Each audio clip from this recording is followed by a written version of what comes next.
Hello hey hi myself Meenu Yadav and हम लोग basics of radiology का जो रिवीजन करने वाले हैं, ये फर्स्ट चैप्टर है।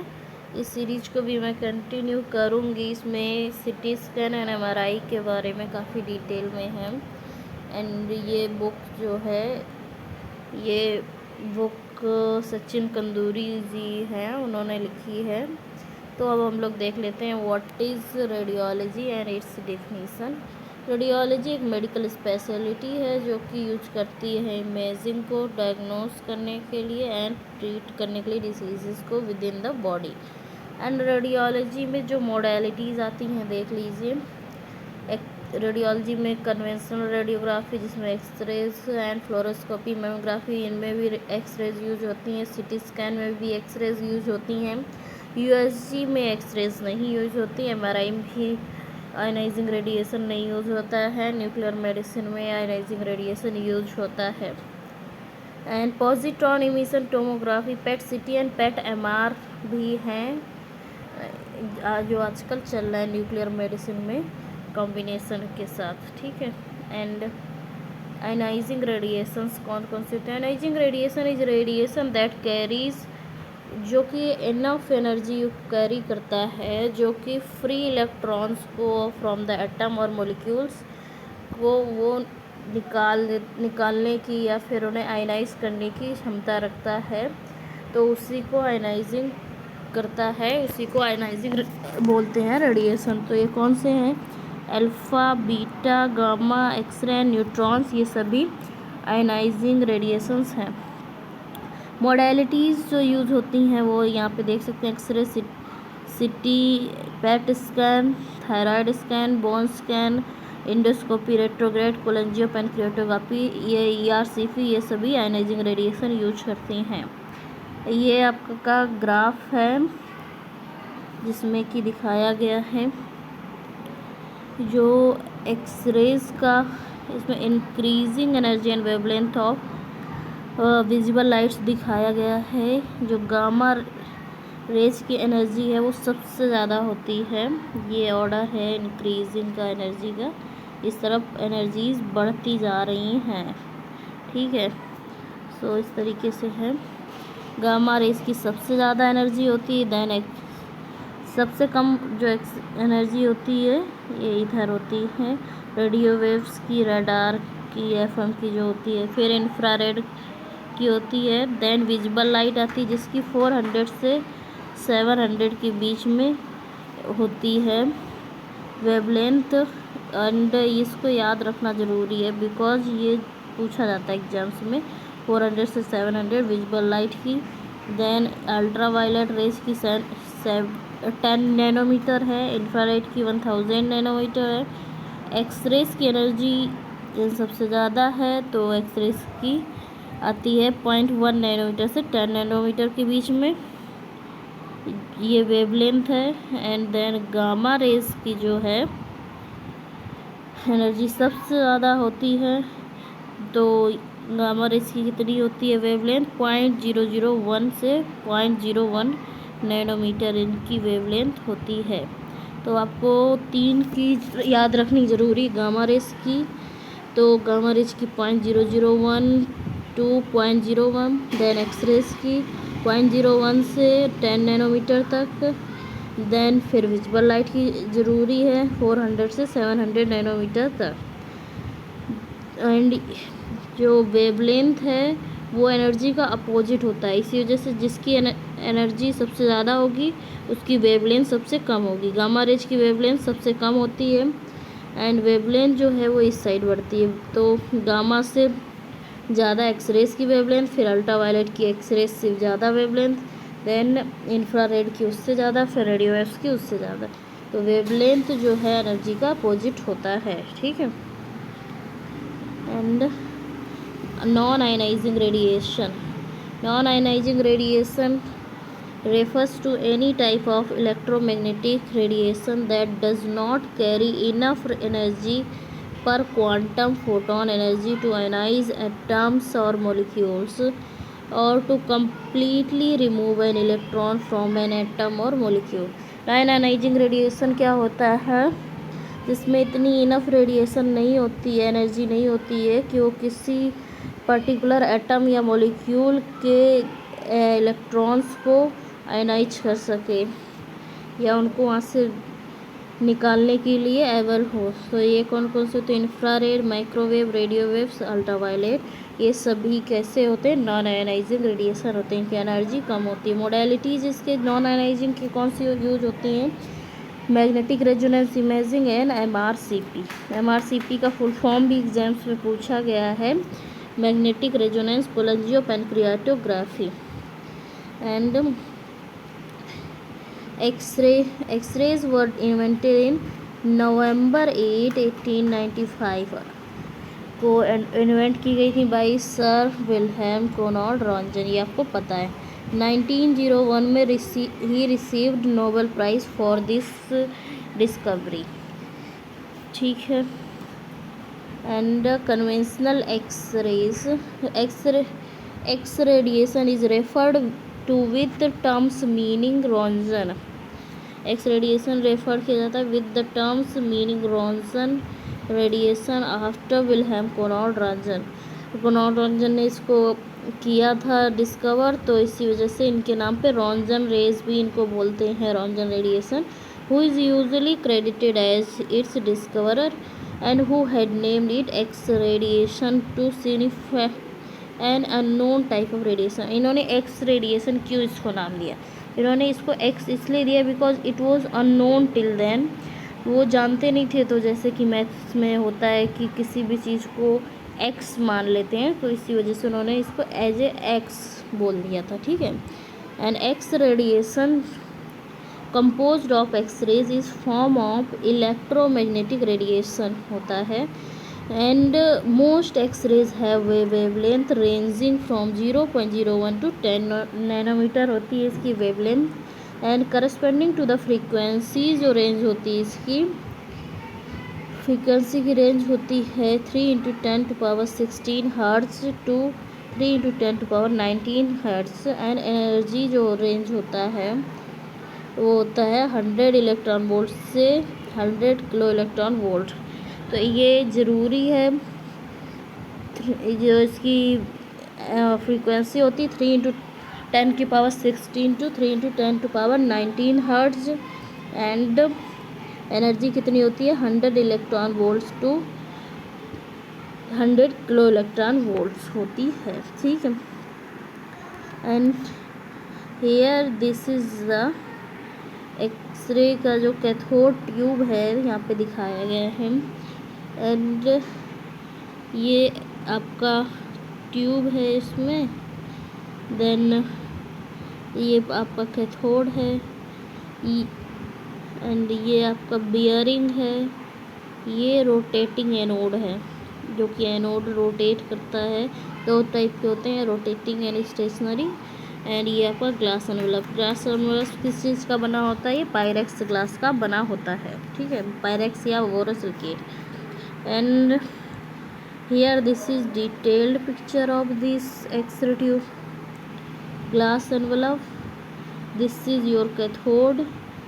कैथोड में क्या होते हैं? फिलामेंट्स होते हैं जो कि टंगस्टन के बने होते हैं।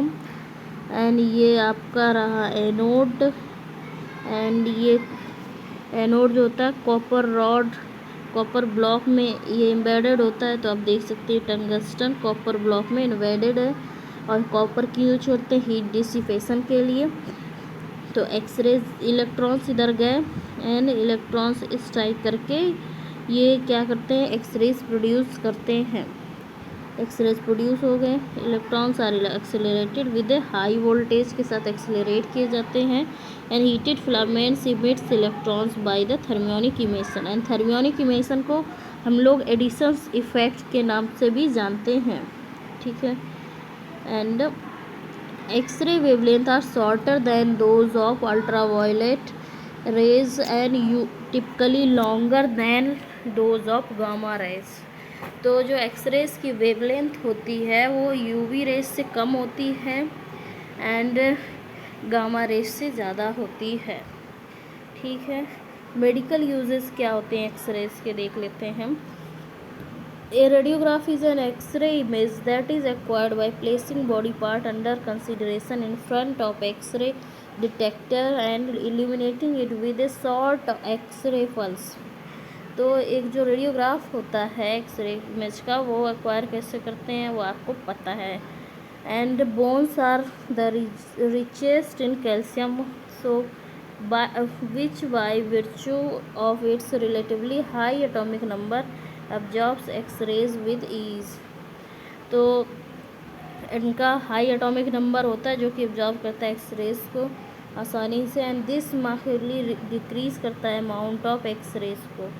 ये क्या डिक्रीज करता है? अमाउंट ऑफ एक्सरेज को reaching to the detector. So actually एक जो बोन्स होती हैं उनमें कैल्शियम हाई होता है, सॉलिड होती हैं, इसी वजह से वो एक्सरेज को ऑब्जॉर्व कर लेती हैं, जिसकी वजह से वहाँ से कम एक्सरेज डिटेक्टर तक पहुँचती हैं, जिसकी वजह से जो इनका शैडो होता है बोन्स का वो making them prominent on radiograph. तो प्रोमिनेंट होता है. And the lungs along with the trapped gas are also prominent. Lungs along with the tapped gas prominent due to low rate of absorption as compared to tissue. So differentiation between different tissues is not so easily noted.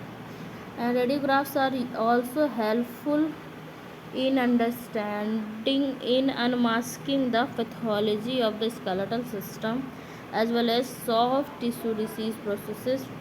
Some eminent illustrations of the routine chest X-ray are very often used to identify lung diseases like pneumonia, lung cancer, or pulmonary edema, and abdominal X-rays, which can recognize bowel or intestinal obstruction, free air from visceral perforations, and free fluid in ascites.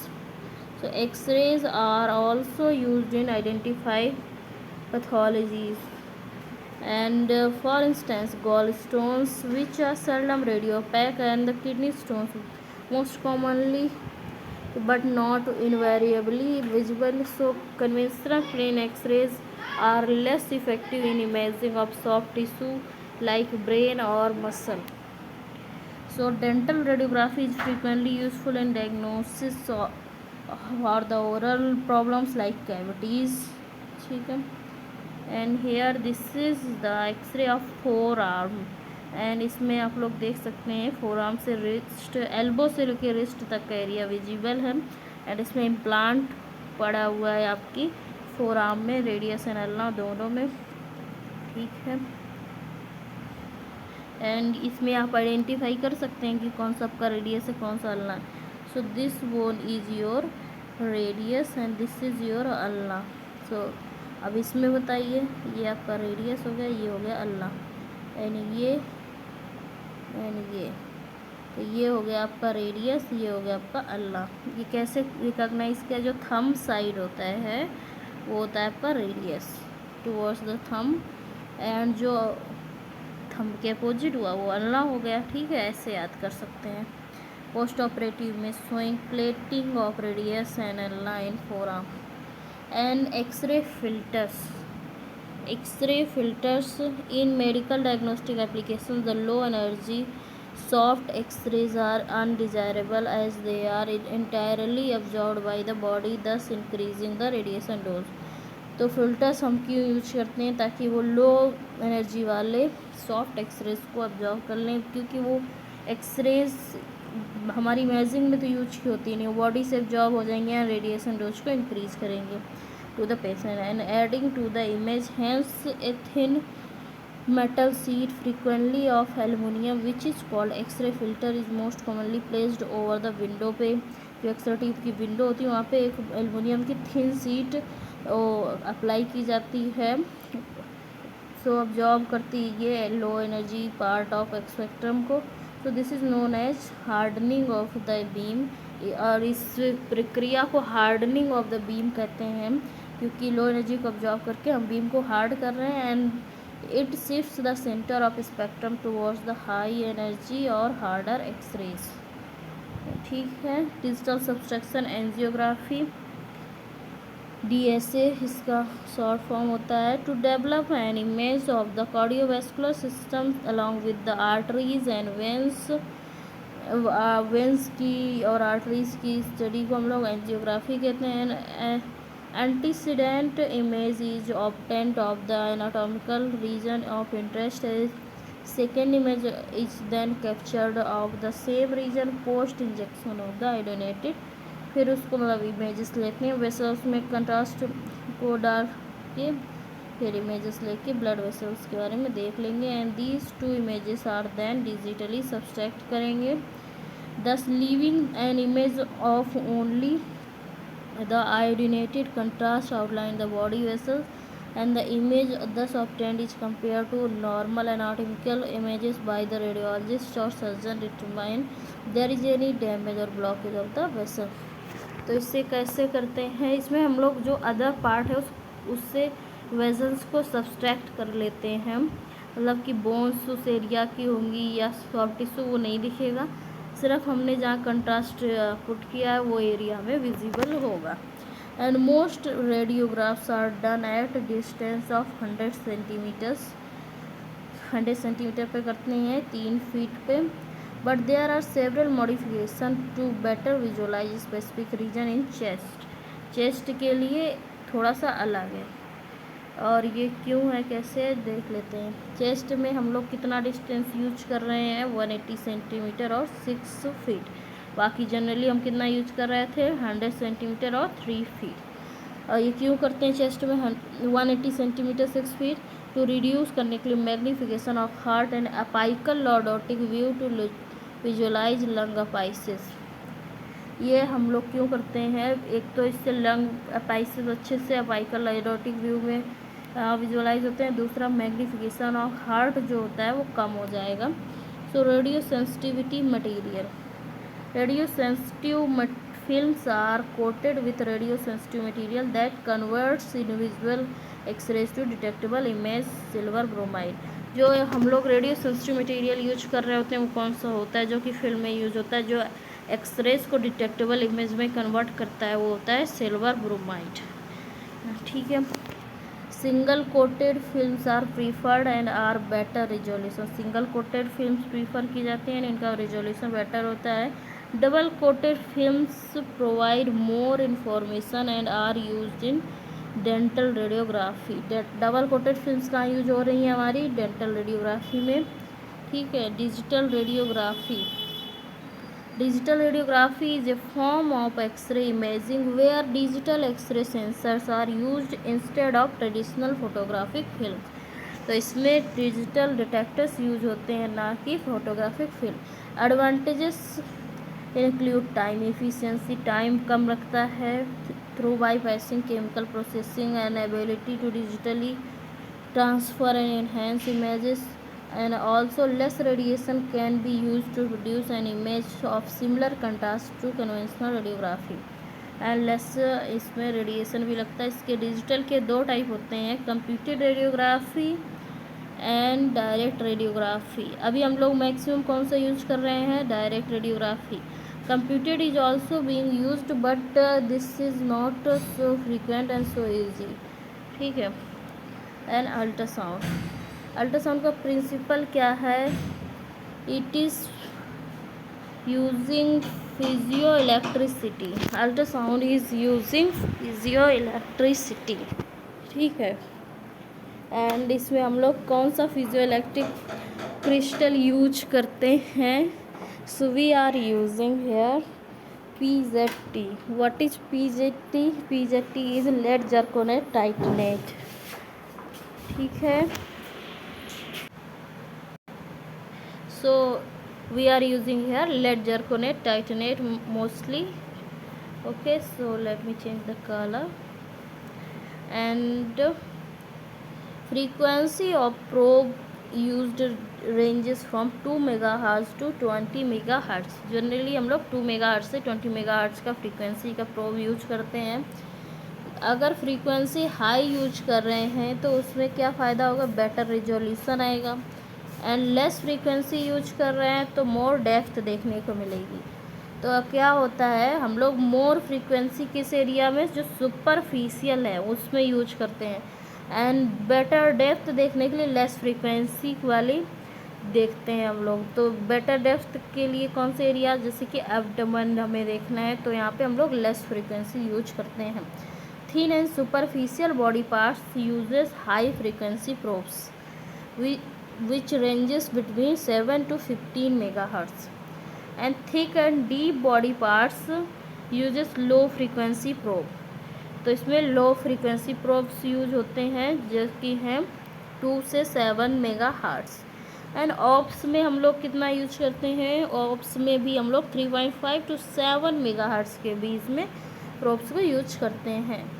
And image interpretation in USG, so black जो है अगर दिख रहा है तो क्या है, images N echoic और हाइपो इकोइक, उसकी इको कम है। एंड वाइट अगर दिख रहा है तो इकोजेनिक या हाइपर इकोइक है। एंड रेफरेंस सिमिलर आ रहा है तो आइसो इकोइक है। ठीक है, एग्जाम्पल्स इसके देख लेते हैं। हाइपर इकोइक इकोजेनिक मतलब अगर कुछ है तो कैलकुलस फैट एयर वेसल्स, जो कैलकुलस फैट और एयर और वेसल्स हैं ये हाइपर इकोइक दिखते हैं। एंड हाइपो इकोइक क्या दिखता है, hypoechoic muscles, lymph nodes and cartilage, ये सब हाइपो इकोइक दिखते हैं। And other terms are commonly used in USG. Acoustic enhancement का मतलब होता है marker of a cystic lesion. And acoustic shadow, इसका मतलब होता है marker for calculus. Acoustic shadow calculus का मार्कर होता है and acoustic enhancement marker for cystic lesion होता है। एंड मोस्ट इम्पॉर्टेंट रोल जो यूएसजी का होता है वो किस में होता है, in differentiating between solid and cystic lesions. तो ये सबसे ज़्यादा क्या डिफ्रेंशिएट करने में हेल्प करती है, between the solid and cystic lesions के बीच में करती है। So here you guys can see this is a normal chest X ray radiograph. Here you can see splenic flexure of colon दिख रहा है ये आपको, एंड गैस्ट्रिक बबल दिख रहा है, ये आपकी लेफ्ट वेंट्रिकल बॉर्डर दिख रही है। Then this is your left atrium दिख रहा है, ये आपका लेफ्ट लंग है, this is your right lung. And ये जो बॉर्डर है ये क्या है, ये डायफ्राम है। एंड इधर से आपका देख सकते हैं डिसेंडिंग पल्मोनरी आर्टरी इस एरिया से रहती है। एंड यहाँ से आपका जो ट्रैकिया है वो ऐसे आता है एंड यहाँ बाइफर्केट हो जाता है। बाइफर्केशन एरिया को हम लोग कराइना बोलते हैं। एंड यहीं से आपका ओवरलैपिंग में ईसोफेगस भी आता है जो कि इधर पे ओपन होता है कार्डियक स्फिंक्टर के थ्रू स्टमक में। And this is your, just minute, descending pulmonary artery and aortopulmonary window is here। And इसके ऊपर एओर्टिक आर्क आप देख सकते हैं, ये काफ़ी प्रोमिनेंट दिखता है। एंड लेफ्ट लंग में हमारे लोब्स कितने होते हैं, 2 होते हैं। एंड इसमें जो फिशर होता है वो कितना होता है, और इसमें लेफ्ट लंग में एक फिशर होता है, एक ऑब्लिक फिशर होता है। ठीक है, एंड राइट लंग में आपके 3 लोब्स होते हैं, 2 फिशर होते हैं, एक ऐसे होता है एंड एक ऐसे होता है। ठीक है, एक ऑब्लिक फिशर, एक हॉरिजॉन्टल फिशर पाया जाता है। एंड इसमें आप देख सकते हैं this is the breast margin और shadow. If we this is an X ray of female you have to mostly provide margin of the breast shadow. And this area will constitute liver, your liver will be here। and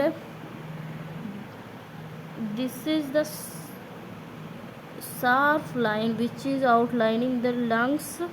so this area, this and this, and here this and this is known as CP angle, costophrenic angle। and this is right atrium and right descending pulmonary artery is from here, and right main pulmonary artery will go from here। And oesophageal recess जो है वो इधर से होता है। Oesophageal recess and superior vena cava is from the upper part of the heart, ये आपका इधर से है। एंड इन्फीरियर वेना कावा इधर से रहेगा आपका, ठीक है। So this is how it looks like. Mostly you have to provide shoulder region also in a chest x-ray, and from this region to you have to provide a normal chest x-ray image. Here you can see this is an layout of x-ray room installation which look like this, and ये इसके बारे में area वगैरह भी पूछते हैं। इसमें model name, manufacturer name, approval name, ये सब पता होना चाहिए। एंड ऑल डायमेंशंस जो होती हैं वो कितनी होती है, 1:50 सेंटीमीटर होनी चाहिए। इसमें सिंगल लीफ डोर जो होता है लाइंड विथ 2 मिलीमीटर लेड होना चाहिए। जो डोर यूज होता है उसमें 2 मिलीमीटर का लेड होना चाहिए। एंड जो वॉल्स होती हैं वो कैसी होनी चाहिए, वो 23 सेंटीमीटर या 9 इंचेस की थिक ब्रिक्स की बनी होनी चाहिए, या तो उनकी थिकनेस 23 सेंटीमीटर या 9 इंचेस होनी चाहिए। And thickness is important because otherwise radiation will pass from there to outside. And ये आपका जो लेआउट है इस पर भी क्वेश्चंस आते हैं। 400 सेंटीमीटर इसका ये रहता है लेंथ, एंड विड्थ रहता है 450 सेंटीमीटर का विड्थ रहता है। देन इसके इनसाइड जो एक्सरे एग्जामिनेशन रूम है, एंड